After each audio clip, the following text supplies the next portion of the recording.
नमस्कार दोस्तों रीट पात्रता एग्जाम आ चुका है। और आज हम देखने वाले हैं हिंदी के बेहतरीन प्रश्न जो कि एग्जाम में आने लायक प्रश्न रहने वाले हैं। तो आप क्लास को लास्ट तक देखिए क्योंकि रीट पात्रता एग्जाम कल से शुरू हो रहा है। तो एक एक क्वेश्चन इंपॉर्टेंट है और जिस भी प्रश्न का आंसर आपको पता हो कमेंट में आप जरूर बताइए। तो आज का पहला प्रश्न देखते हैं। निम्न में से व्यक्तिवाचक संज्ञा का उदाहरण है नदी, पंखा, शेर, महाभारत। तो यहाँ पर जो व्यक्तिवाचक संज्ञा है इसका उदाहरण क्या हो जाएगा? महाभारत हो जाएगी क्योंकि महाभारत एक ही है। यहाँ पर शेर, पंखा, नदी बहुत सारे हो सकते हैं। तो ऑप्शन नंबर 4 यहाँ पर इस क्वेश्चन का सही आंसर हो जाएगा। अगला प्रश्न देखते हैं।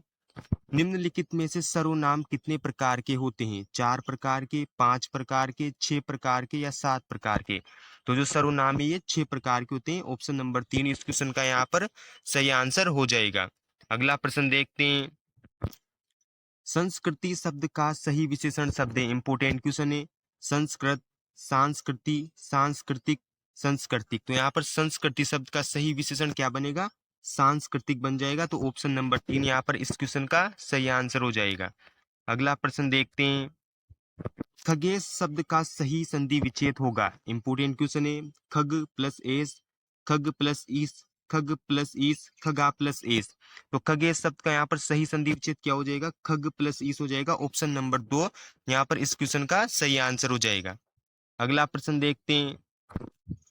निम्न में से आकुंचन शब्द का विलोम शब्द है। इंपोर्टेंट क्वेश्चन ये भी। विसर्जन, प्रसारण, विकर्षण या इनमें से कोई नहीं। तो आकुंचन शब्द का यहाँ पर विलोम शब्द क्या हो जाएगा? प्रसारण हो जाएगा। ऑप्शन नंबर 2 यहाँ पर इस क्वेश्चन का सही आंसर हो जाएगा। अगला प्रश्न देखते हैं। निम्न में से सूक किसका पर्यायवाची शब्द है? तारा का, तोता का, तीर का, तालाब का। तो जो सूक है यहाँ पर किसका पर्यायवाची शब्द हो जाएगा? तोता का पर्यायवाची शब्द हो जाएगा। ऑप्शन नंबर 2 यहाँ पर इस क्वेश्चन का सही आंसर हो जाएगा। अगला प्रश्न देखते हैं। निम्न में से दीर्घ संधि का उदाहरण है शरणागत, उपेक्षा, गायक इत्यादि। तो यहाँ पर दीर्घ संधि का उदाहरण क्या हो जाएगा? यहाँ पर दीर्घ संधि का उदाहरण हो जाएगा शरणागत।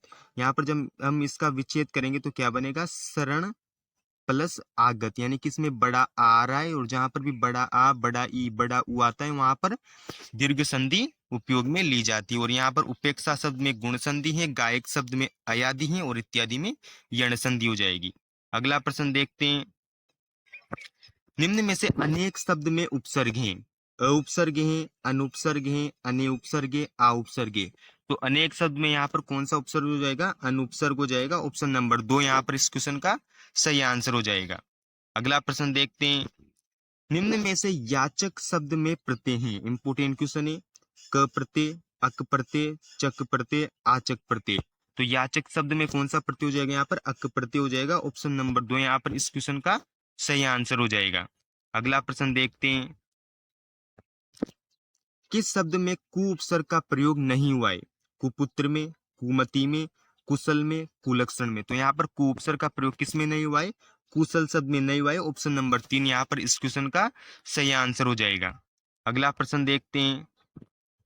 आंखों में चर्बी छा जाना मुहावरे का अर्थ है गुस्सा होना, घमंड होना, लालची होना, जल्दबाजी करना। तो आंखों में चर्बी छा जाना मुहावरे का सही अर्थ क्या हो जाएगा? घमंड हो जाना हो जाएगा। ऑप्शन नंबर 2 यहाँ पर इस क्वेश्चन का सही आंसर हो जाएगा।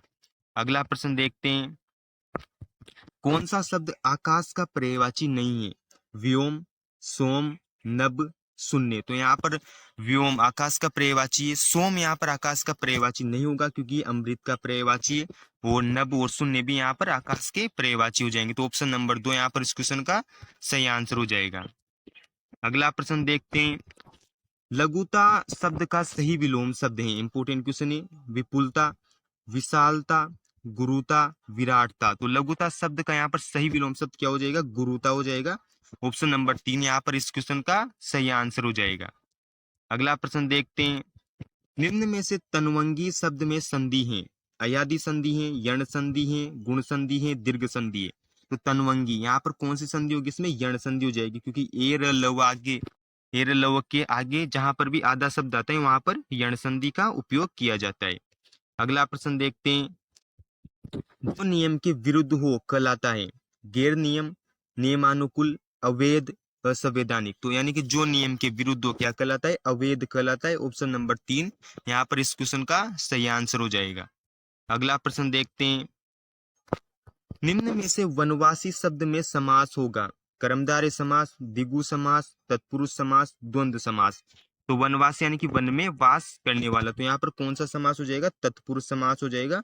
ऑप्शन नंबर 3 यहाँ पर इस क्वेश्चन का सही आंसर हो जाएगा।